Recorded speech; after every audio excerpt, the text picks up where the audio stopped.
Iniciamos mais um programa da Parceria pela Valorização da Educação, com um webinar sobre despesas com o pessoal e as estimativas de receita para este ano de 2020. O Carlos Sanches traz esse tema mais uma vez para justamente a gente poder se organizar e planejar esse ano. O Carlos, como vocês já conhecem, é conselheiro do Conselho Estadual de Educação do Paraná e membro do Instituto Campanha Nacional pelo Direito à Educação. Foi presidente da Undime Nacional e do Conselho Nacional do Fundeb. Coordenou a elaboração e desenvolvimento da plataforma Conviva Educação e atualmente é consultor na área de gestão educacional, atuando principalmente com educação pública, política educacional, avaliação educacional, valorização dos profissionais da educação e financiamento da educação, além de ser mestrando em Educação na PUC Paraná. Carlos, muito bem-vindo mais uma vez. Agradeço por estarmos mais um dia juntos aqui. Oi, Carol, bom dia para todo mundo que integra esta corrente maravilhosa do PVE. Bom dia para os municípios que não integram efetivamente a parceria do PVE, mas estão aqui há tanto tempo acompanhando conosco essa iniciativa que tem o grande objetivo de dar aporte, dar suporte aos secretários de educação, às suas equipes, neste momento da pandemia. E eu estava com saudades e vai ser um prazer muito grande voltar a falar aqui, conversar aqui hoje sobre a questão de despesa com o pessoal e também sobre a questão desta estimativa de receitas que devem reduzir esse ano. E aí esse ritmo agora, que não é o mesmo daquele nosso ritmo diário lá do começo, ele também tem o objetivo, né, Carol, de tentar organizar aí, não atrapalhar tanto a vida e o cotidiano da Secretaria de Educação. Bacana. Bom, vamos então para a nossa primeira enquete. A gente queria fazer uma pergunta para vocês que estão nos assistindo agora. Se você puder, por favor, soltar. Aqui tem uma pergunta para vocês do lado direito da tela, dizendo assim: em sua rede, haverá necessidade de ampliar o quadro de pessoal para a conclusão do ano letivo de 2020? E aí tem algumas opções de respostas. Pedimos, por favor, que vocês respondam. Letra A, B, C ou D. E aí, depois que o Carlos fizer a apresentação dele, a gente retoma aí com os resultados dessa enquete. Vamos lá, Carlos. Legal, Carol. Nós preparamos algumas reflexões, algumas delas nós já trouxemos aqui, outras reflexões, muitos dos parceiros que atenderam ao convite do PVE também participaram aqui, né, Carol, e já trouxeram, mas é importante, mais do que nunca, que a gente tenha um foco especial, uma atenção especial neste momento que se inicia a reta final, e agora é final mesmo da gestão. Nós, independente do que teremos como resultado do período eleitoral ali na frente, precisamos ter as redes muito bem estruturadas, precisamos garantir o fechamento da gestão, precisamos assegurar que tudo seja realizado dentro do exercício. E aí, nunca é demais lembrar que este ano é o último ano de gestão, e aí tudo que a gente vai executar em termos de orçamento e tudo que a gente vai pagar também, a última data é 30 de dezembro. Vale lembrar que dia 31 não tem expediente bancário. O ano passado, nós vimos, inclusive aqui no PVE, tivemos a oportunidade de conversar com alguns secretários que foram surpreendidos por um depósito de recurso que chegou ali no dia 31, aparece daí só nos primeiros dias do próximo ano, mas vai computar como receita desse ano, e aí não estavam executando com esta previsão, e o município acabou aplicando menos que 25% em educação, ou acabou aplicando menos que 95% do Fundeb, porque todo mundo sabe, já falamos disso aqui, 95% da receita total do Fundeb tem que ser executada agora neste exercício, né? E isso vale para todos os anos. Porém, como haverá troca de gestão, mesmo que haja reeleição do prefeito, mesmo que você continue na secretaria, dependendo de qualquer coisa, é uma nova gestão que se inicia e nós precisamos encerrar tudo dentro do ano letivo, dentro do exercício de 2020. Porém, existe uma outra coisa tão quão importante essas que eu acabo de falar, se não mais importante, que é a garantia do direito do estudante. E aí eu sei que nós temos diversas organizações neste momento em cada rede de ensino. Os municípios que estão participando aqui tem eventualmente organizado atividades não presenciais. Tem municípios que começaram ainda em março com as atividades não presenciais, teve município que começou só em junho com atividades não presenciais, tem município que já está discutindo de uma maneira um pouco mais avançada o retorno das aulas presenciais. Nós temos em algumas regiões do país, como no Grande ABC, a informação de que não haverá, talvez, retorno este ano, assim como, por exemplo, em alguns estados, as associações de prefeitos estão manifestando.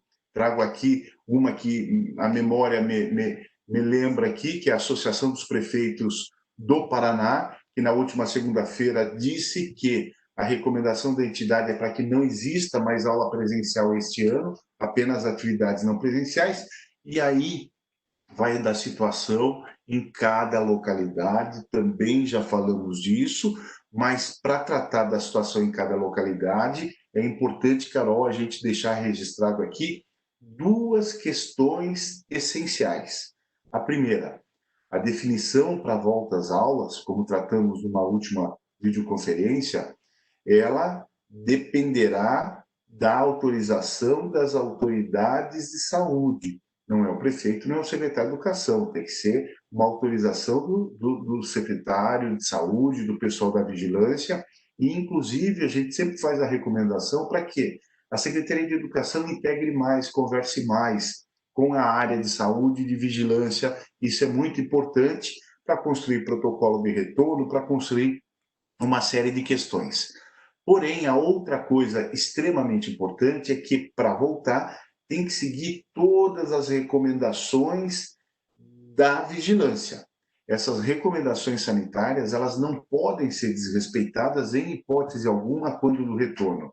Daí a necessidade de atentar, de olhar com muita atenção, com muito cuidado, para que, quando for a decisão de voltar, tudo isso seja respeitado.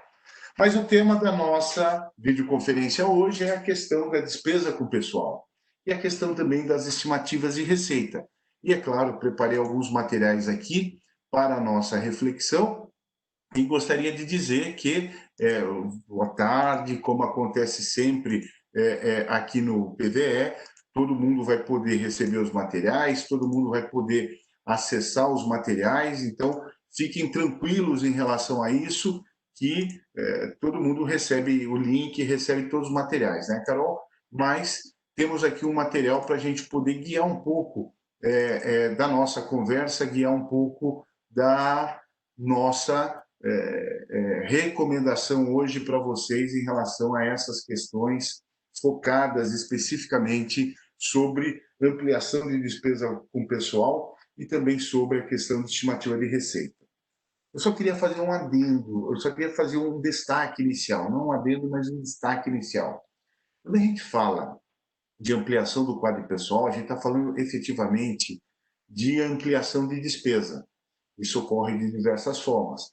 Tem município que poderá, em alguns municípios, poderá haver a necessidade, Carol, de ampliar a jornada de trabalho dos professores. Um caso hipotético, digamos que numa determinada rede a jornada de trabalho seja de 20 horas, mais 3, 20, 50, 500, 300 professores precisarão ampliar para talvez 40. Aí, na legislação de cada município, esta possibilidade de ampliação está já prevista. Ela pode, tem gente que chama isso de suplementação, tem gente que chama isso de dobra, tem gente que chama isso de convocação, tem gente que chama isso de ampliação de jornada e outras formas. É a lei de cada município que está definindo isso. Porém, talvez haverá necessidade de contratar pessoas por tempo determinado. E aí, na cabeça de você está, mas o Carlos Eduardo está falando que pode contratar, mas e a lei complementar 173? Calma, respira, a gente já chega lá. Então, pode ser que essa ampliação do quadro, ampliação de despesa, talvez tenha que acontecer também por meio de uma contratação por tempo determinado. Então, são várias as formas e é importante que a gente possa entender toda essa situação, todas essas questões. Mas, como eu sei que isso está muito forte na cabeça de vocês, eu gostaria de começar, Carol, tratando aqui da Lei Complementar 173, que ela entrou em vigor no dia 27 de maio. E ela mudou toda uma realidade do poder público brasileiro. Inclusive, ela insere algumas previsões em caráter definitivo lá na Lei de Responsabilidade Fiscal, sobretudo quando a gente está falando desse tema de despesa com o pessoal, ali no artigo 21 da Lei de Responsabilidade Fiscal. Mas eu volto aqui para o texto original da Lei Complementar 173 e quero lembrar que o artigo 8º dela é muito claro em dizer que está proibido até 31 de dezembro do ano que vem. Está proibido até 31 de dezembro do ano que vem conceder a qualquer título vantagem, aumento, reajuste ou adequação de remuneração a dirigentes de qualquer órgão ou poder, a servidores públicos, a empregados, quando o regime é seletista, militar, tudo, não pode haver a concessão, em hipótese alguma, de qualquer vantagem ou aumento de reajuste. Tem uma exceção. Qual é a exceção? Exceto quando derivado de decisão judicial, de sentença judicial transitada em julgado, ou seja, reta final, depois que acabar a última instância, depois que não couber mais qualquer discussão, ou eventualmente quando houver qualquer situação de calamidade pública, não é o caso, mas imagina, jamais queremos que isso aconteça. Por favor, não me interpretem mal, tá? Mas veja o caso que aconteceu ontem, né, em Beirute, se fosse uma cidade, aquilo passa a ser uma calamidade pública, é diferente. Por favor, não estou fazendo nenhuma analogia e dizendo que queremos que isso aconteça aqui em hipótese alguma, tá?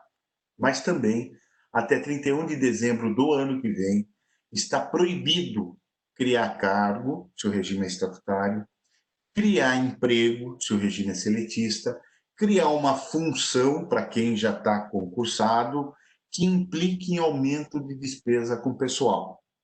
Também está proibido, até o final do ano que vem, alterar a estrutura de carreira se isso implicar em aumento de despesa com pessoal.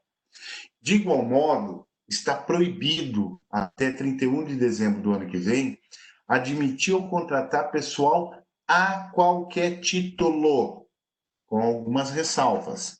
Ressalvadas reposição de cargos de chefia, de direção, de assessoramento, desde que lá não tenha aumento, não acarrete aumento de despesa, reposição de vacância de cargos públicos, por exemplo, professor em caso de aposentadoria, tal, então essa é exceção.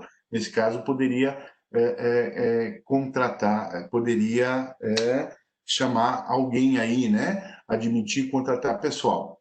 E também está proibido realizar concurso público, exceto para reposição de vacância, quando alguém vai falecer, quando alguém falece, quando desliga.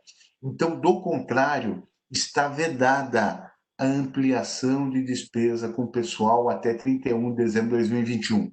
Ponto. Parágrafo, mudemos de assunto. Aí, na cabeça de vocês, está um ponto de interrogação gigante, vocês vão falar, meu Deus, como que eu vou tocar o ano letivo? Como que a gente vai conseguir organizar o calendário escolar com um retorno, digamos que é possível um retorno de atividades presencial na sua rede, tá? Tomara que possa acontecer. A gente torce muito para que no seu município se superem os problemas com a Covid-19. Mas como é que a gente vai fazer? Como é que a gente vai contratar? Mas antes disso, eu estava quase esquecendo e queria ainda falar que, neste momento, até dezembro de 2021, também está proibido criar ou majorar, criar ou aumentar qualquer auxílio, qualquer vantagem, qualquer bônus, qualquer coisa. Ah, porque agora o professor tem que ir lá fazer um deslocamento, eu preciso criar uma gratificação para ele. Está proibido. Não pode fazer. Não, mas ele tem. Está proibido, não pode fazer, salvo derivado de sentença judicial transitada em julgado, ou seja, depois que acabou tudo, não cabe mais recurso. Porém, uma coisa muito importante, peço que vocês observem isso com muita atenção agora. até dezembro do ano que vem,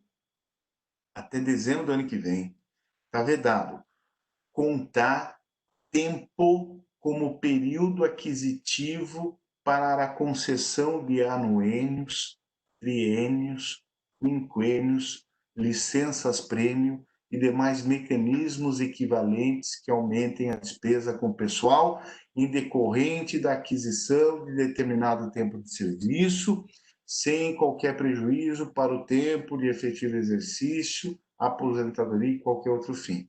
Ou seja, neste momento está interrompida a contagem de tempo para concessão de qualquer benefício financeiro, inclusive anuênios, triênios, quinquênios, inclusive licença-prêmio.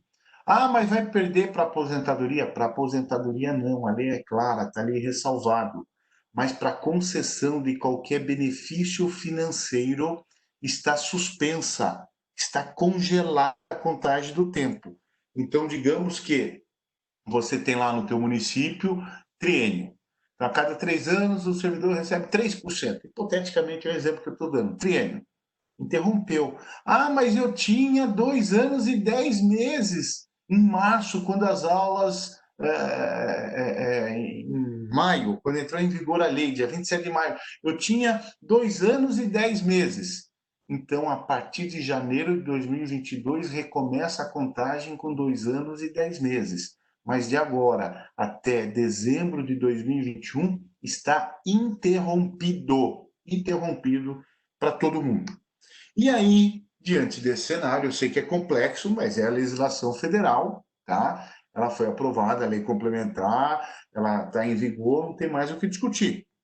Mas existem outros efeitos que a gente já vai ver daqui a pouco, mas e aí eu preciso reorganizar a minha rede de ensino. E quando essa lei entra em vigor, né, ela entrou em vigor junto com o veto para qualquer reajuste salarial de servidor. E aí, digamos que, de repente, nesse momento, você precisa ter professor e você vai sentar na frente do prefeito, do jurídico, todo mundo, e eles vão falar duas coisas para vocês. Olha, a Lei Complementar 173, ela está em vigor, não pode contratar mais ninguém. Segunda coisa, olha, o município está com o limite prudencial ou até o limite total, tá, por 51,3 ou está até com 54, não poderia, mas está, estourados, não dá para contratar ninguém. Então, devagar, para a gente fazer essa análise, eu preciso trazer argumentos aqui para vocês, vocês vão receber o material. Primeiro, não pode ser dado reajuste mesmo, a gente já sabe disso, está tudo ok. Porém, tem uma recente decisão do Supremo Tribunal Federal que quando a gente precisar adequar a despesa com o pessoal no poder público, tá? A gente vai fazer essa adequação da despesa com o pessoal, mas a gente não pode reduzir salário de servidor para adequar as contas. Se o município está lá com as contas estouradas, estourou 54 o último ano de gestão, nesse momento nós vamos lá e vamos reduzir o salário dos professores, senão a gente não fecha dentro de 54. Pode? Não pode. É decisão do Supremo Tribunal Federal. Mas, voltando aqui com a nossa discussão sobre a questão da contratação, da ampliação do quadro pessoal, do aumento de despesa com o pessoal, como que a gente pode fazer neste momento? Isso não está escrito em lei, isso é uma recomendação que nós estamos deixando para vocês para evitar problema futuro e dividido em 4 passos. O primeiro deles, para que a gente possa ter quadro de pessoal adequado quando do retorno das aulas presenciais, ou mesmo, digamos que a gente não vai ter retorno de aula presencial, mas precisaremos providenciar alguma mexida, alguma ampliação de despesa para continuar com a atividade não presencial, porque enfrentamos uma série de problemas, sei lá, entre eles, professor com mais de 60 anos, professor pertencente a algum grupo de risco, alguma coisa, temos que tomar alguns cuidados, porque senão vai dar problema. 4 pontos que eu queria destacar e acho que vale muito a pena a gente refletir e entender eles. Se eu estivesse hoje no lugar de vocês e precisasse ter mais professores, se eu precisasse contratar alguém, se precisasse ampliar a jornada de alguém, eu ia seguir atentamente esses 4 passos para não ter dor de cabeça no futuro. Qual é o primeiro passo? Eu ia demonstrar efetivamente, Carol, como estava organizado o meu quadro de pessoal para o ano letivo 2020, meu quadro lá, quando foi começar o ano letivo. Eu ia ter um relatório, uma demonstração, unidade escolar por unidade escolar, ou seja, escola por escola, turma por turma, mostrando a lotação de cada professor e a jornada de trabalho de cada professor. Como ia ser o meu ano letivo, Carol? Eu ia ter este relatório, e vocês vão falar, mas isso vai dar muito trabalho. Na gestão pública, a gente tem uma coisa que deve guiar a nossa ação, que é não fugir do trabalho bem realizado, da elaboração técnica bem formulada de qualquer argumentação que seja necessária. E, nesse sentido, eu iria fazer um levantamento escola por escola, eu ia ter um relatório para demonstrar, olha, meu ano letivo 2020 ia ser assim. Eu tenho aqui, hipoteticamente, 5 escolas, em cada escola eu tenho tantas turmas, em cada turma eu ia ter o professor tal, com tal carga horária, ia ter esse relatório bem detalhado. Depois, eu ia ter um segundo relatório para confrontar com esse primeiro, então viria um segundo relatório que ia demonstrar como foram as atividades durante esse período de interrupção de aulas presenciais. Olha, nós trabalhamos de tal data a tal data, tais professores trabalharam esta jornada, esta carga horária, com isso nós avançamos isto aqui no nosso currículo, na previsão do nosso currículo, e ainda vamos ter que superar isso.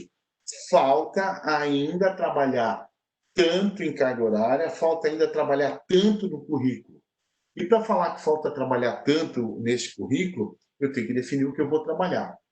E já discutimos isso aqui, já houve diversas videoconferências aqui no PVE para tratar disso, mas é preciso que a Secretaria de Educação faça a gestão pedagógica da rede, converse, procure e construa em conjunto com as escolas como priorizar os conteúdos objetivos de aprendizagem que ainda serão trabalhados esse ano. É uma tarefa que ela é sim da escola, é da autonomia da escola, mas deve haver o apoio, a integração, a interação da secretaria para definir isso. Então, nesse passo 2, nesse momento 2 que está aqui na tela, a nossa recomendação é que vocês possam demonstrar o que foi trabalhado durante este período de interrupção de aula presencial nas escolas. E o que foi trabalhado, a recomendação é levante a carga horária de cada professor referente a cada turma e mostre também os conteúdos que foram trabalhados. Por quê? É com base nisso que no terceiro passo você vai reorganizar o ano letivo de 2020. Eu não estou falando só de calendário escolar, eu estou falando de ano letivo. Muito mais amplo que calendário. Reorganizar o ano letivo é tratar da lotação e especificação e designação de pessoal, é reorganizar o calendário escolar, é tratar de tudo isso. Mas demonstrando como foi, como estava previsto o teu ano 2020, demonstrando depois o que foi trabalhado durante o período de interrupção das aulas e comprovando como será a tua reorganização do ano letivo de 2020, você vai ter a definição do que você vai precisar. E é só nesse quarto passo, e digo, não deve chegar no quarto sem percorrer os 3 primeiros, porque senão nós vamos ter problemas. Na administração pública não basta a mulher de César ser honesta, ela tem que provar todo dia que ela é honesta e muito honesta. Então, para chegar no quarto passo, chegando no quarto passo, nós vamos ter um relatório para demonstrar quanto de pessoal nós vamos precisar na rede, por escola, por turma. E aí dizer a carga horária dessas pessoas. E lembrem que nessa reorganização do ano letivo vai surgir aquela discussão que fizemos aqui diversas vezes, que é, no retorno, a gente já sabe que ele tem que ser gradual e vai ter que ter, como o Conselho Nacional de Educação apontou e diversos conselhos estaduais e municipais já estão regulamentando isso, a oferta de um sistema híbrido. Sistema híbrido em que você tenha, de maneira complementar, de maneira simultânea, a oferta de atividade presencial e não presencial. Nesse sentido, é muito importante que para a demonstração de como será o restante do teu ano letivo de 2020, você demonstre como serão organizadas as atividades. Imaginemos as possibilidades que nós temos, Carol. Entre elas, já disse isso aqui, vai que em uma determinada escola nós vamos ter que dividir todas as turmas em 2 grupos, porque não vamos poder ter todos os alunos juntos ao mesmo tempo. Então, nessa reorganização do ano letivo, nós vamos ter que demonstrar nessa escola que, dentro da turma do terceiro ano, tá? Terceiro ano vespertino, nós temos 25 alunos, 13 alunos vão na segunda-feira, 13 vão na terça, 12 vão na terça, 13 vão na quarta, 12 vão na quinta e assim sucessivamente. Mas por que a oferta gradual um sistema híbrido, complementar e simultâneo? Simultâneo nesse caso, Carol, porque enquanto o grupo 1 está na escola, o grupo 2 está em casa. Mas nós poderemos estar trabalhando com atividades não presenciais com o grupo 2. E aí, sucessivamente, de maneira inversa. Quando o grupo 1 está em casa e o grupo 2 está na escola, trabalhar com atividades não presenciais com esses que estão em casa. Então, talvez você vai ter que ter o professor regente da turma do componente curricular lá na escola e um outro professor, por exemplo, que de repente você vai tentar remanejar ele, porque ele é do grupo de risco, ele tem mais de 60 anos, trabalhando da casa dele com essas crianças que estão lá na casa delas. É uma questão que não tem receita de bolo, Carol. Não tem como chegar aqui e falar, olha, está aqui esquematizado, tem esse modelo padrão, implanta aí na tua cidade desse jeito. Não dá. Cada um é de um jeito. Um vai voltar antes, um vai voltar depois, um talvez vai ter que dividir em grupos, tem gente que não vai precisar dividir em grupos, mas tem gente que vai ter problema porque não cabe todo mundo no transporte escolar, então vai ter que dividir em grupos, porque o transporte escolar tem aluno do Estado, cada realidade é realidade, e não tem como um modelo padrão engessar. Por isso que é preciso, nesse ponto 3, e por isso que ele está em vermelho, Carol, esta reorganização do ano letivo ocupar a maior parte do esforço do secretário de Educação e da sua equipe neste momento. A maior parte do tempo, neste momento, para mim, tem que estar concentrada nesse ponto 3. Quando nós fizemos a nossa primeira videoconferência no dia 19 de março, se enganado não tiver, eu falei, gente, cuidado, porque o primeiro ato do prefeito é o ato mãe, é o guarda-chuva. Dele vão derivar todos os atos. Eu sei que teve gente que não deu bola e depois teve uma série de problemas. Da mesma forma que eu falei lá atrás, que a coisa mais importante era o primeiro decreto do prefeito, eu vou falar agora. Hoje, a coisa mais importante é esse ponto 3. Não dá para improvisar. Não dá, Carol, para fazer de qualquer jeito. É preciso planejar isso na sua realidade, de acordo com como é a sua rede.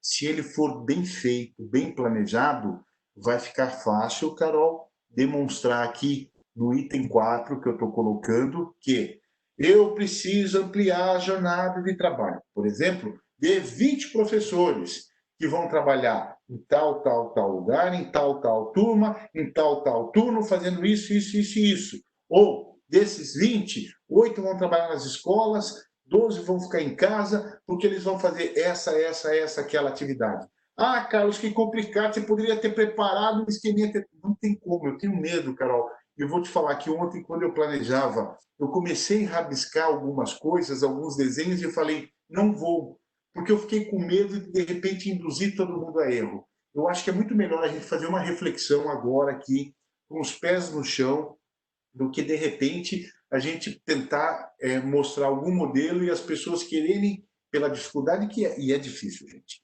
adaptar esse modelo à sua realidade e depois gerar um grande problema. Então, tem que construir esta realidade para a sua rede, tá? Não é a realidade do município vizinho.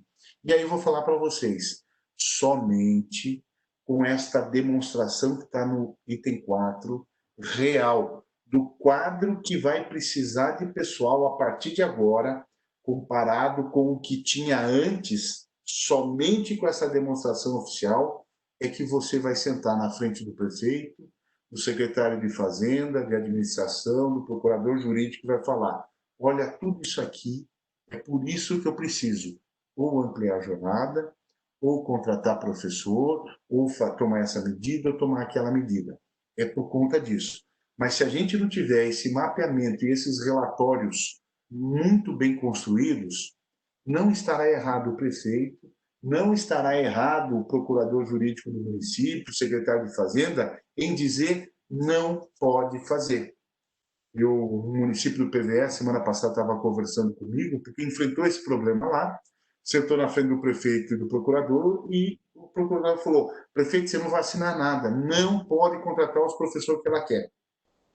E eu estava explicando tudo isso e retomo o que eu disse a semana passada para esse município, e retomo aqui dizendo: o procurador não está errado, Carol. O procurador está respeitando a Lei Complementar 173. Se não há essa efetiva comprovação, se não há essa efetiva demonstração, é claro que ele fica receoso, porque daí o município estaria ultrapassando o que está previsto na Lei Complementar 173. E o prefeito estaria incorrendo em ato de improbidade. Então, esta é a nossa recomendação. Contudo, Carol, nós precisamos lembrar, e quero dizer que em breve nós teremos uma discussão específica, né, Carol, sobre aqui no PVE, provavelmente, talvez ainda em agosto, a Carol está planejando, logo vai ver isso aí, mas talvez a gente tenha ainda mais uma videoconferência em agosto para tratar da legislação sobre ano eleitoral. Eu não vou aprofundar agora, porque haverá esse momento específico, mas eu só quero lembrar que a Lei 9.504 de 97, o artigo 73 dela, é algo que também tem que estar aqui de fácil acesso na palma da nossa mão, porque existem algumas vedações, e aqui eu estou falando especificamente sobre contratação de pessoal, que a gente não pode desrespeitar neste momento. E, até respondendo à pergunta de quem fez ontem, o município pode agora publicar um edital de concurso público?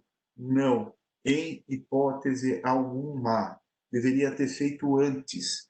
Mas, Carlos Eduardo, estou precisando de professor. Não pode, porque agora a gente começa nesse período de vedação da lei eleitoral. Não é só o problema da lei complementar 173, que ela é ainda mais incisiva, né? Então, por isso que eu falo, a administração pública é permanente planejamento, né? E comprometida execução do orçamento. Aquela frase que vocês ouvem eu falar constantemente, que é: o que é gestão pública? Permanente planejamento e estrito respeito ao orçamento, está aqui posta neste momento, tá? E aí, gente, lembrem, eu sei que tem muita gente, só trouxe isso aqui, outro dia a gente aprofunda mais, mas tem muita gente que está perguntando. Eu vi alguns municípios muito preocupados em receber dinheiro do governo federal, transferência voluntária por meio de emenda parlamentar. Devagar, coador, põe o pé no chão, porque a gente tem a vedação também da lei eleitoral para as transferências, tá? Então é muito importante entender e acompanhar tudo isso. E depois de falar dessa questão da despesa com o pessoal, quero retomar o que nós já tratamos aqui, Carol. Já falamos da questão dos recursos da educação, e calma que tem tempo, a Carol está acompanhando todas as perguntas de vocês e vai interagir, nós vamos responder, fiquem tranquilos, tá? Mas lembrem que, reta final de gestão, a gente tem que ter uma atenção danada com a receita e com a aplicação. Mas receita e aplicação, não de maneira isolada, mas olhando tudo isso com aquela previsão que está no orçamento e confrontando as duas coisas. Porém, em ano de eleição, que conclui o mandato, em momento de pandemia, este nosso esforço ele tem que ser ampliado, porque a cautela ela tem que ser multiplicada várias vezes, tá? Então, a gente sabe que o dinheiro da educação ou é o dinheiro que está lá na conta MDE, conta 25, ou é o dinheiro do Fundeb, ou são as transferências que a gente recebe. Eu já falo das transferências, que mandou as perguntas hoje cedo, só um pouquinho, já chego lá. A gente já sabe quais são os impostos, da onde tira dinheiro para formar os 25%.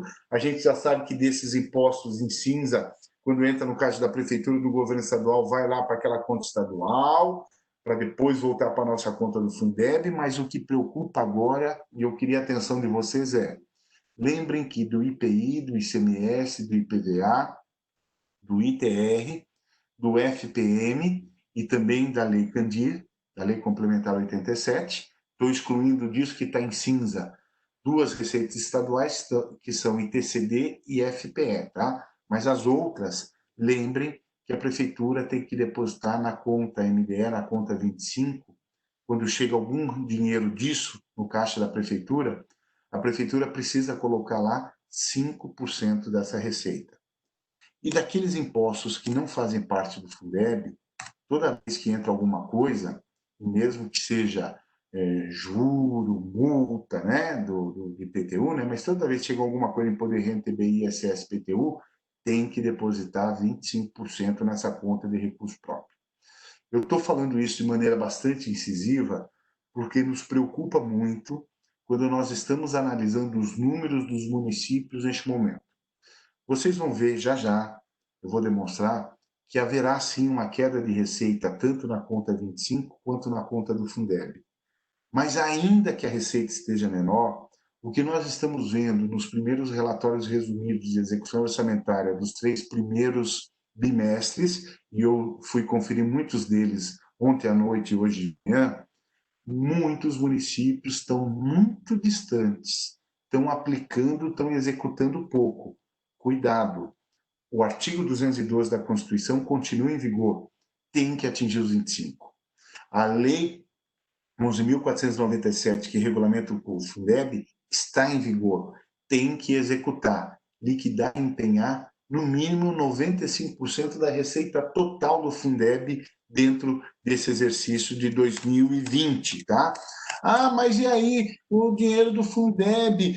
O governo federal vai complementar, né? Porque não pode cair minha receita do Fundeb por estar lá aquela previsão de quanto vai ser, o número de alunos está definido no censo do ano passado e foi divulgado já um valor aluno para cada tipo de matrícula aqui no meu estado. Lembrem, tudo que nós temos nas portarias da FNDE são estimativas de receita. Logo, se a receita cair, aquela estimativa será atualizada.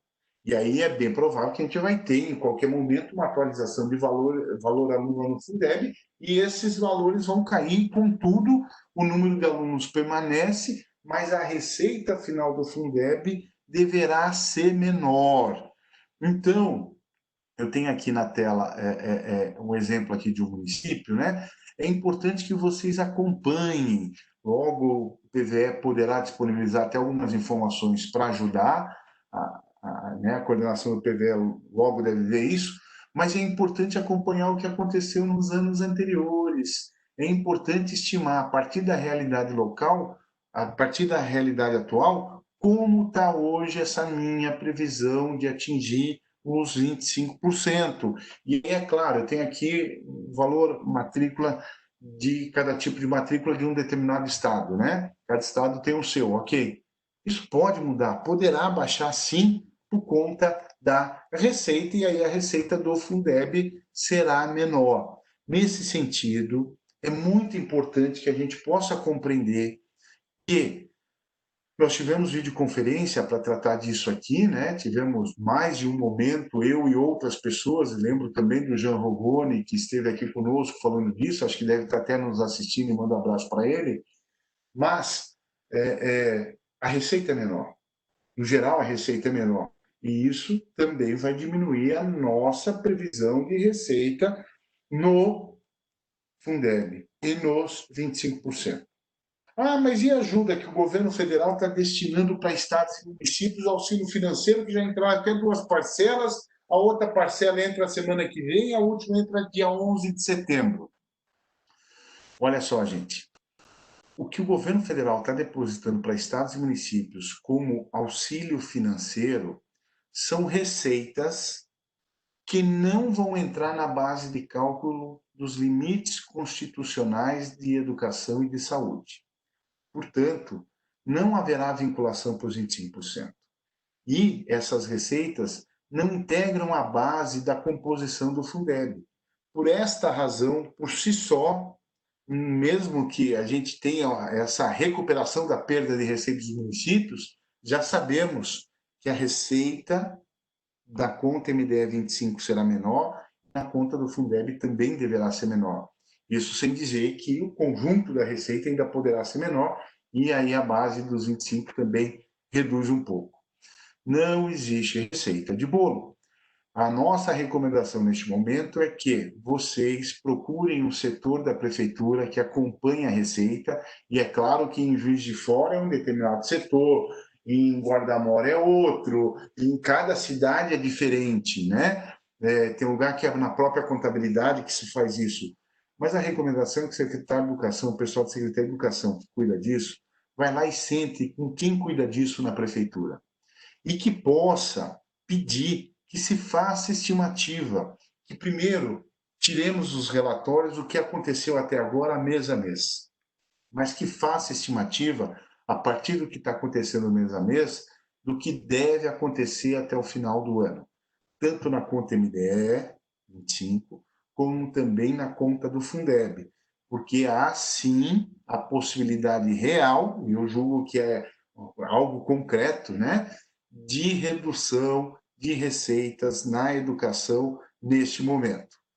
Porém, é extremamente importante, então, que a gente passe a ter um cuidado todo especial com esta gestão orçamentária e financeira, por quê?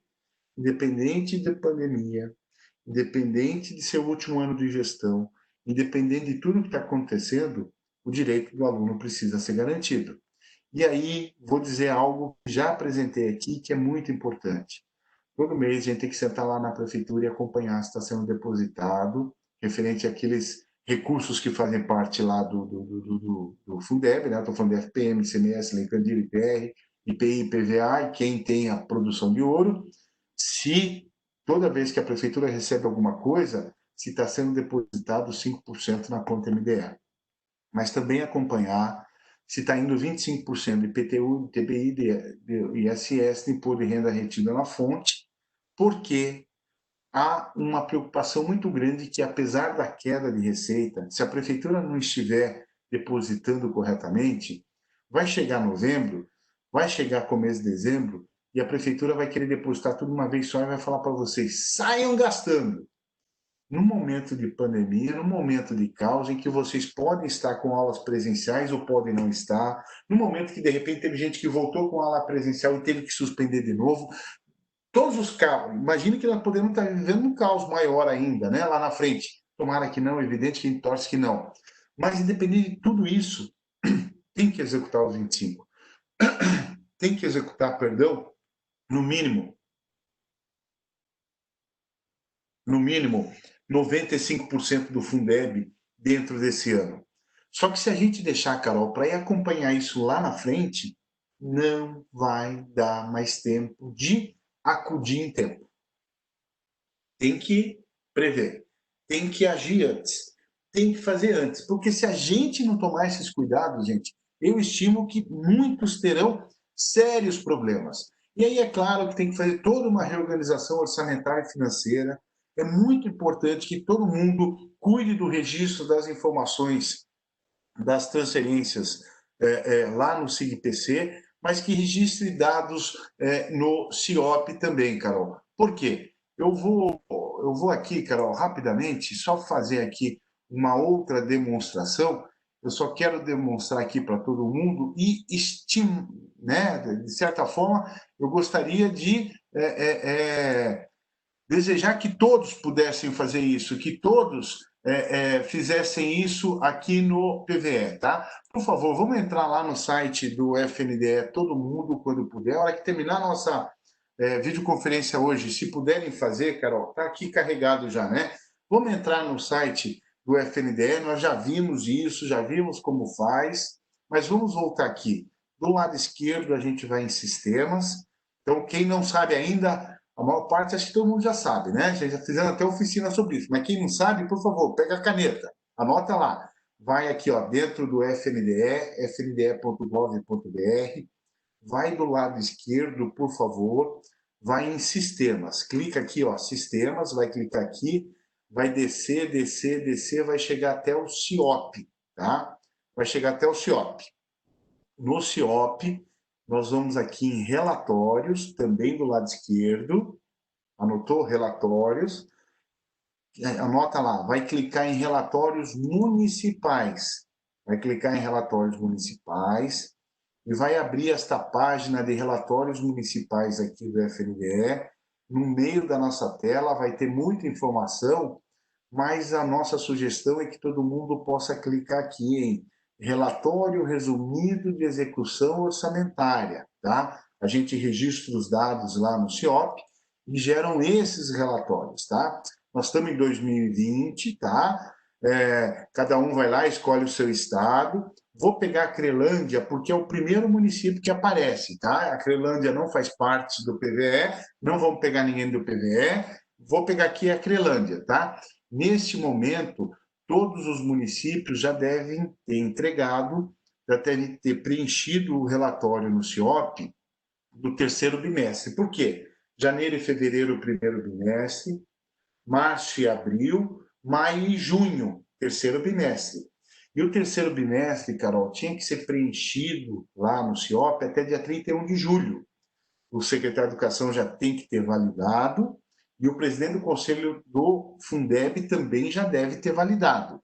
Então, por favor, vão lá e tentem pegar a informação do terceiro bimestre, como eu estou fazendo. Vamos consultar aqui. Olha, o que acontece com a Acrelândia. Não estou falando mal da Acrelândia, pelo amor de Deus, mas não transmitiu a informação. Tá? Vamos ver se a Acrelândia fez o segundo bimestre. Olha, a Crelândia ainda não fez nem o segundo bimestre, tá? Eu vou pegar aleatoriamente um outro município, tá? Pegar um município, Carol, que não faz parte do PVE, tá? Vou pegar aqui no Paraná, vou na cidade de Curitiba, porque eu estou falando de Curitiba, só por isso que eu estou pegando Curitiba, e não faz parte do PVE. Vamos colocar terceiro bimestre. Eu quero mostrar e sugerir o que vocês devem ver aqui nesse relatório. Estou em Curitiba, tá? Terceiro bimestre. Vamos ver. Curitiba já. Curitiba está com problema. Ainda Curitiba não fez. Então eu tenho que voltar aqui e voltar em Curitiba. Opa, voltar aqui. Deixa eu ver o segundo bimestre de Curitiba. Então está abrindo aqui o segundo bimestre de Curitiba. Apareceu na tela um relatório, Carol? Ainda não. A gente ainda está vendo. Não está aqui relatório do shopping? Oi? Não. Ainda não. Então eu tenho que fazer assim. A gente aprende, né, Carol? Devagarzinho a gente vai aprendendo os compartilhamentos aqui. Nem que isso vá aí o ano inteiro. Pronto, peguei aqui Curitiba. Deixa eu abrir aqui. Abriu agora, né, Carol? Agora sim.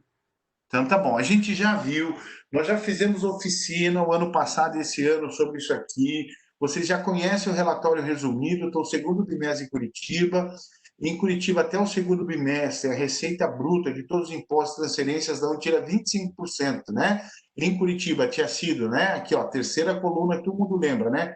1.855.000, então por enquanto já tinha que ter aplicado um quarto disso, 25% disso, mas eu vou lá no final, lá na linha 37, para a gente fazer uma análise e quero mostrar para vocês que Curitiba, até o segundo bimestre, tinha alcançado em relação àquela receita, tá?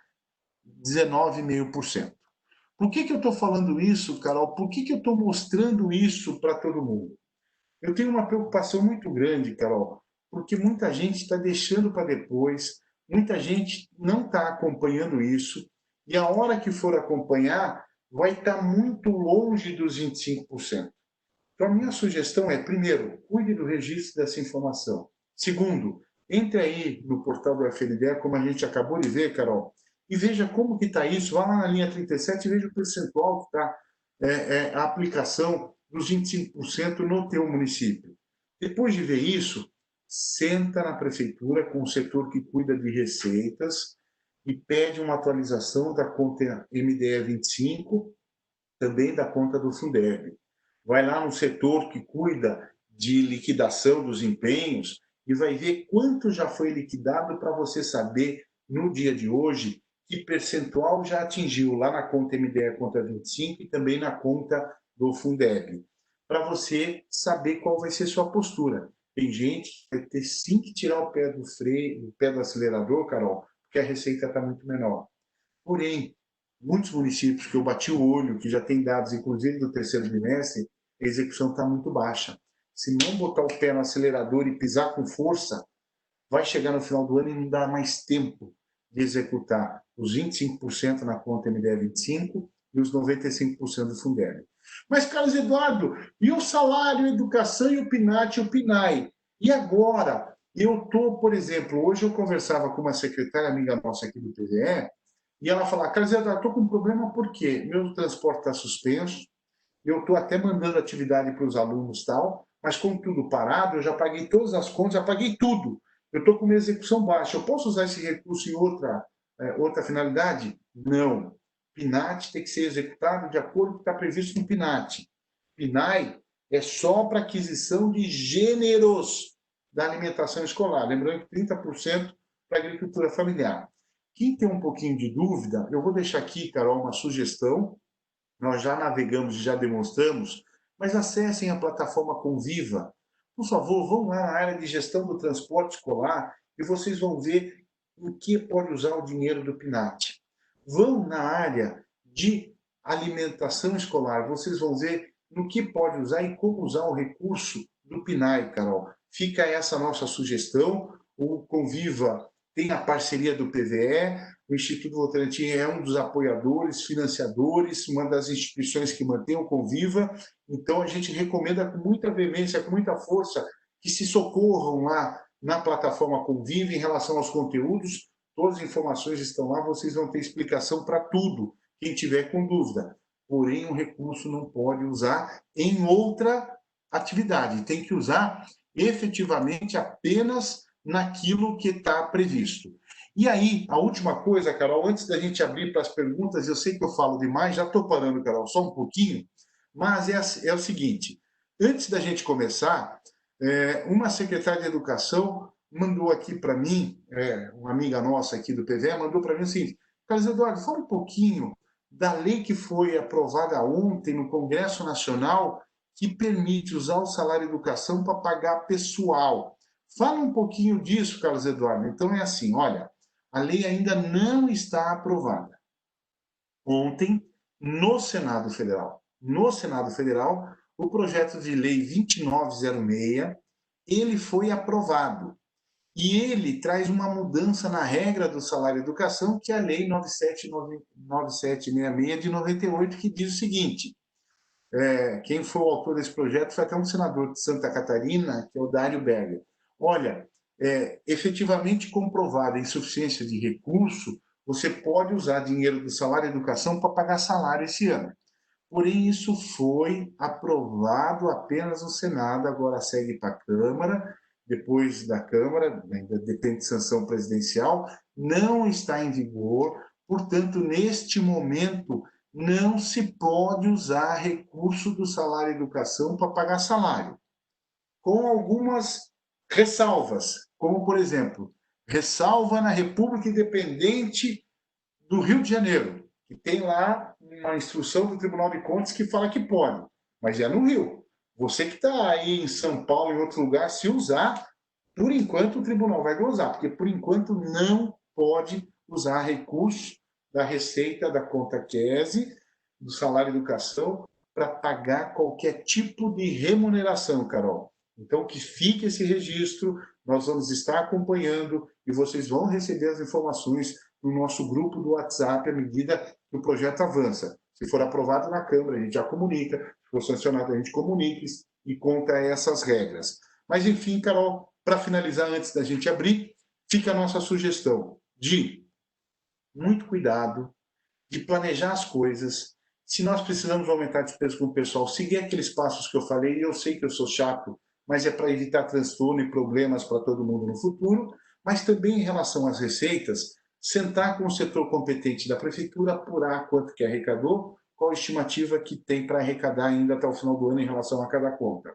Pegar com o setor da prefeitura, que cuida aí das baixas, liquidação, pagamento dos empenhos, e verificar o que já foi pago em cada conta, e aí fazer essa continha de chegada para ver. Acho que perdemos o seu vídeo. Perdemos o seu vídeo, não sei porque não está aparecendo mais para a gente aqui. Oi, Carol. Você tá me ouvindo? Eu estou te ouvindo. Você está me ouvindo, Carol? Eu estou te ouvindo, mas eu não estou te vendo. Ah, é? Eu sei lá o que Aconteceu aquela mesma situação da outra vez. A e conexão vou com a te internet contar. parece que está fraca e aí o seu vídeo parece ser disponibilizado. Vou te contar, aquela vez também foi complicado, sei lá, mas tá me ouvindo, né? Eu já Tá, isso que importa. tento arrumar aqui o meu vídeo, mas de qualquer forma, fica a nossa sugestão, Carol, para este cuidado muito grande para a gente evitar problema neste ano. Vamos lá, Carol. Vamos lá, então. Tem uma pergunta aqui. Primeiro, eu queria agradecer a presença do Jean Adriano Rogoni, que está aqui com a gente. O Jean já foi nosso convidado, ele já participou de um bate-bola com o Carlos para conversar um pouquinho sobre essas questões administrativas e técnicas. E a gente está tentando falar com o Jean para ver se ele tem também alguma pergunta, se tem alguma consideração. Colocamos, inclusive, você, Jean, como membro de equipe. Então, se você quiser abrir o seu vídeo ou o seu microfone, também é possível. A gente tem essa possibilidade aqui no Webex. A gente tem uma pessoa que é a Aline Antunes perguntando o seguinte: gostaria de saber se é possível usar algum recurso para a compra de eletrônicos para professores. Existe alguma possibilidade nesse sentido, Carlos? De usar, picotou um pouquinho agora, usar qual Se é recurso? possível utilizar algum recurso para a compra de eletrônicos para professores. É possível, porque todos os recursos, olha que importante agora a gente, né, ter a referência legal. Obrigado pela pergunta. Todo recurso do Fundeb, todo recurso da conta MDE 25 e até mesmo do salário educação, eles podem ser aplicados de acordo com tudo que está escrito no artigo 70 da LDB.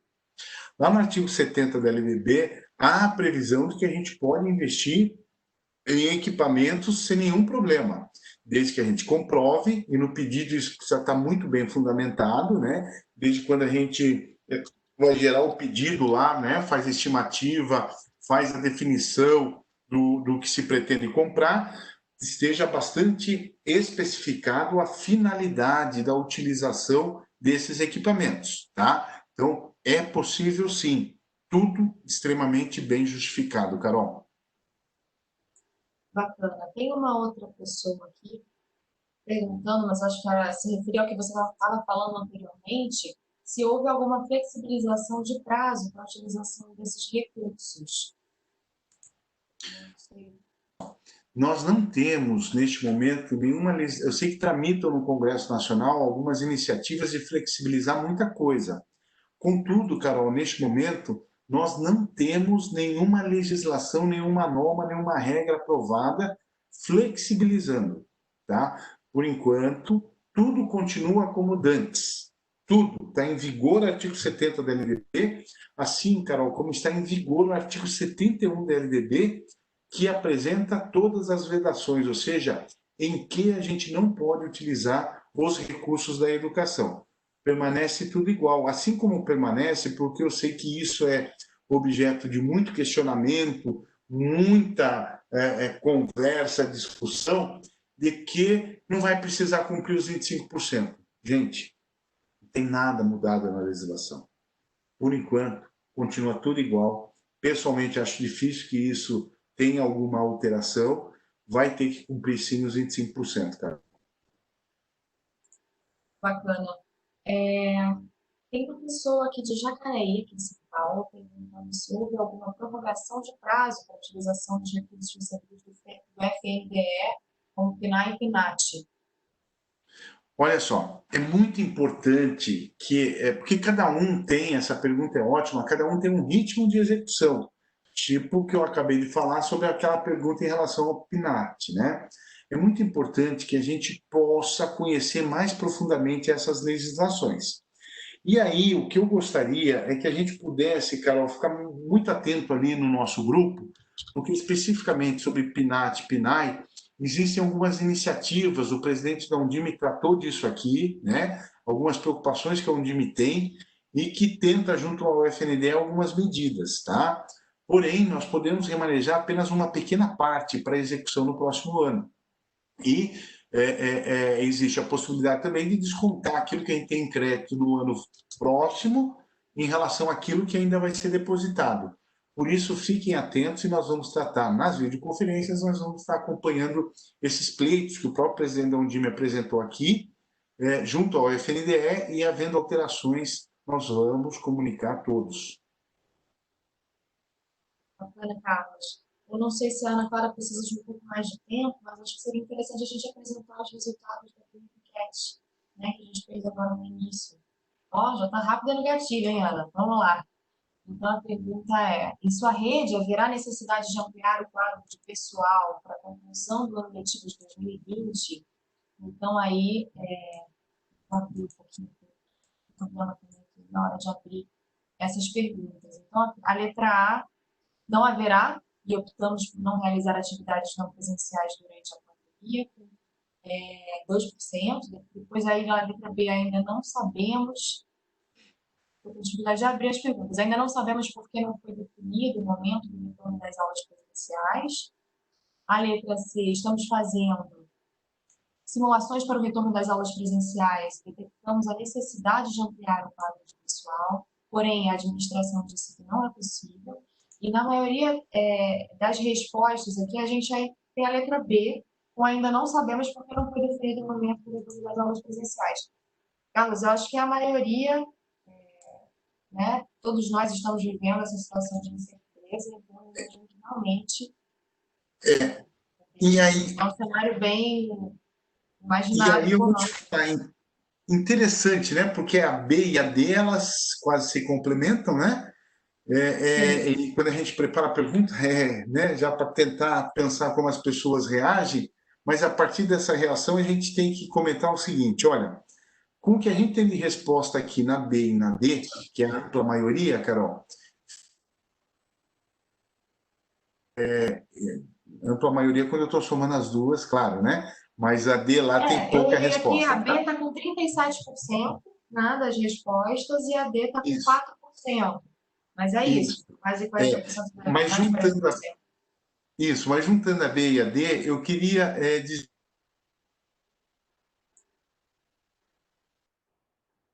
que nesse momento a gente possa fazer, embora eu sei que ele vai dar um tanto de trabalho, Carol, embora eu sei que isso tudo é complexo, não é de fácil e simples resolução e criação, eu digo para você que não há outra possibilidade de tentar ter ampliação, convocação, suplementação de carga horária de professor ou contratar professor se aquilo não tiver efetivamente demonstrado.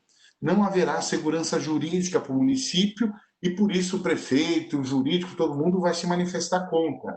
Eu sei que dá trabalho, eu reitero, mas a gente precisa fazer este levantamento, precisa seguir aqueles passos para evitar problema e até mesmo poder superar este desafio que é mostrar para o prefeito, para o jurídico, para todo mundo, que realmente a gente precisa desses professores, senão não cumpre o ano letivo.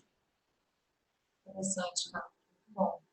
Eu queria aproveitar esse momento, pedir uma licencinha para falar um pouquinho sobre o projeto de oportunidades formativas. A gente trouxe, Carlos, há algum tempo atrás, a Simone André, que é uma consultora internacional, que trabalha com a gente no Instituto Votorantim, para falar sobre esse projeto do Instituto Votorantim. Nós não tínhamos nenhum projeto voltado especialmente para professores para formação de docentes, então nós resolvemos pegar tudo que está acontecendo hoje, todos os cursos que estão sendo disponibilizados pelos institutos, fundações, empresas, nessa área de formação docente, e fazer uma trilha pedagógica para essa formação acontecer. Tem muita coisa sendo disponibilizada, mas os municípios não sabiam exatamente o que, quando e como oferecer isso para a sua rede de ensino.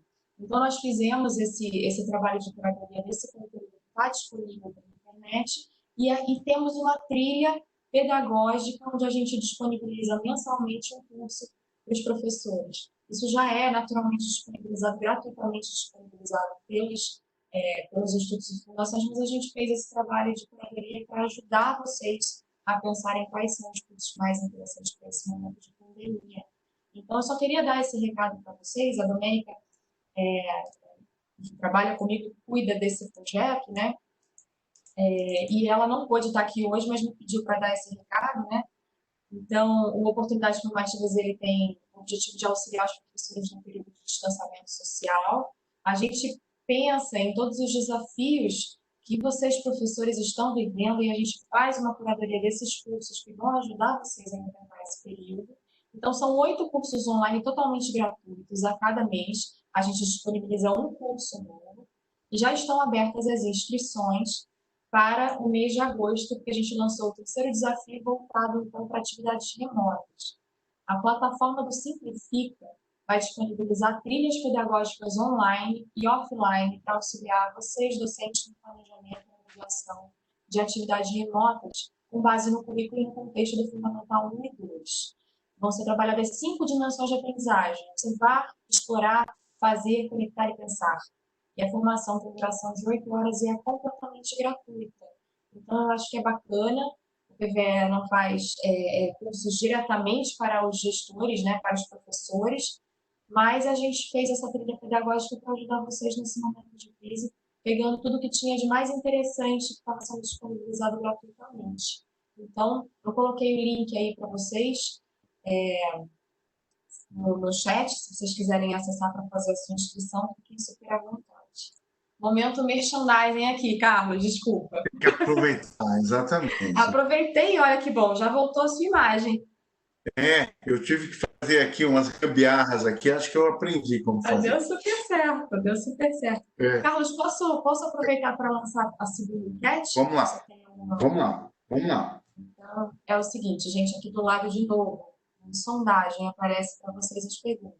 Se você já participou de algum outro webinar do PVE, se caso tenha participado, já aproveitou alguma coisa desse conteúdo que a gente ensinou aqui, que a gente apresentou aqui, e qual é a avaliação que você faz dessa sessão então, de webinar?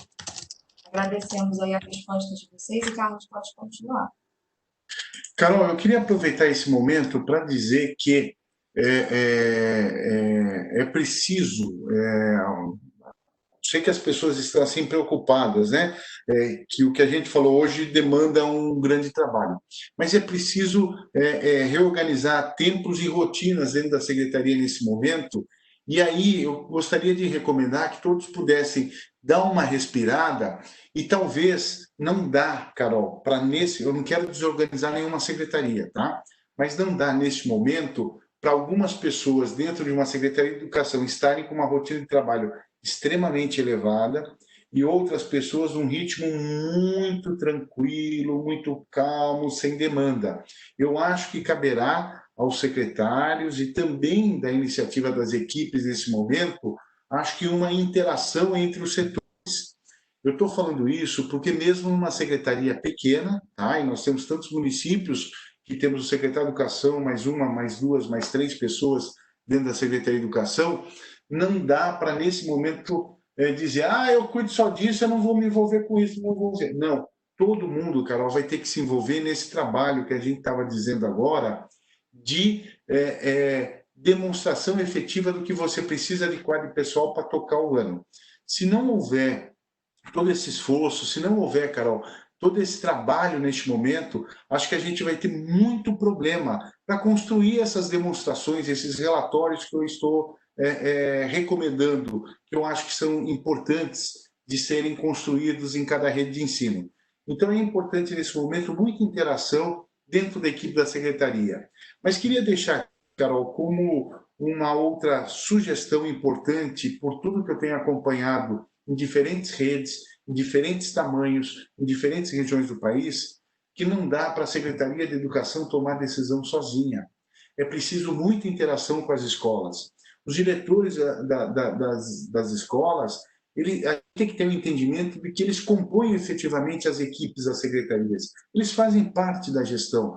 E aí, quando a gente vai construir, por exemplo, no caso que estamos tratando hoje, Carol, que é da demonstração efetiva da necessidade de pessoal, se os diretores não estiverem integrados, participando junto, nossas informações não estarão precisas, elas não terão coerência. Então, eu recomendo que, além de dentro da secretaria, a gente ter, não quero desorganizar ninguém, não é isso, e nem bagunçar nenhuma estrutura, mas além de ter muita interação entre os setores de cada secretaria, é preciso que as secretarias trabalhem em conjunto com as escolas. Mais do que nunca, todo mundo tem que jogar num time só, tem que jogar de acordo com o que está estabelecido como tática para esse time jogar. Não adianta as escolas tomarem iniciativas isoladas, a secretaria apoiar uma, apoiar outra escola. É preciso ter esse consenso de rede, é preciso ter esse olhar mais ampliado, é preciso essa gestão em rede para que a gente possa superar os problemas que estão postos aí, Carol. Carlos, acho que a gente já está chegando próximo ao fim aqui da nossa videoconferência. Muitos percalços, dificuldades de conexão, recados no meio, mas a gente agradece demais a presença, a participação de todos que estiveram aqui hoje. Né? A gente sabe que, com o decorrer do tempo, com as atividades que são impostas para essa categoria de educação, existe uma dificuldade de acesso. A gente entende que as demandas do dia a dia vão se impondo e a gente acaba não tendo essa possibilidade, né, de atuação ao vivo, digamos assim, mas que depois o vídeo fica disponibilizado. Então, eu só queria aproveitar para dar esse recado, né? Quem não teve a oportunidade de assistir a essa videoconferência, o material vai ser disponibilizado a vocês até o final do dia de hoje. Então, a gente vai mandar para vocês um card com a disponibilização de um link com uma matéria que vai ser redigida sobre essa videoconferência, com o PPT que o Carlos usou, com os links de oportunidades formativas e com o link da gravação dessa videoconferência também. Então, se tem alguém na sua secretaria que você acha que seria interessante que essa pessoa também assistisse, encaminhe para ela o link que vocês vão receber então por e-mail, tá bom? Carlos, seu vídeo sumiu novamente, mas espero que a sua voz não tenha sumido. Você está por aí? Eu estou aqui. Muito bom. Quer deixar umas últimas palavras? Quero Voltou. só... Olha, divino. Vai e volta. Eu aprendi um truquinho aqui quando ele some. Já mudei a conexão aqui, a rede de internet, tudo. São coisas que acontecem. Carol, quero agradecer a oportunidade, dizer que o PVE estuda, então, a possibilidade de uma videoconferência especificamente sobre vedações de período eleitoral. Em setembro, a gente tem novamente uma videoconferência nossa e tema, a gente vai, à medida que as coisas avançam, definir e encaminhar com antecedência para todo mundo. Quero dar um abraço forte, quero cumprimentar todo mundo que está aqui participando conosco, pelo trabalho que estão realizando, Carol, apesar de tanta diversidade. E valeu, e até a próxima, Carol. Muito obrigado. Obrigada, Carlos. Só para avisar vocês, agora a gente reduziu as videoconferências, né? A gente tinha uma previsão de videoconferências primeiro diárias, depois a gente passou algumas vezes por semana, depois a cada 15 dias, agora a gente ficou com videoconferências mensais. Entretanto, a gente sempre pensa, de acordo com a necessidade de vocês, novas videoconferências eventuais que podem vir a surgir. Então, só para vocês saberem, a gente está pensando numa próxima videoconferência sobre protocolos sanitários, talvez retomada das aulas presenciais, caso alguma rede vá retornar, a gente não está incentivando isso, mas a gente quer que vocês se planejem para os futuros cenários que podem vir a surgir. Então, provavelmente, em 15 dias, a gente já vai lançar uma nova comunicação sobre isso. E também, a gente está pensando numa próxima videoconferência sobre a questão eleitoral, né, Carlos? Exato. A gente precisa se preparar para isso. Então, agradecemos muito a presença de todos, de todas, e até a próxima. A gente vai divulgar todos os materiais de comunicação até o final do dia no e-mail de vocês. Um grande abraço e uma ótima semana. Carlos, muito obrigada. Tchau, tchau, gente. Até. Tchau, tchau.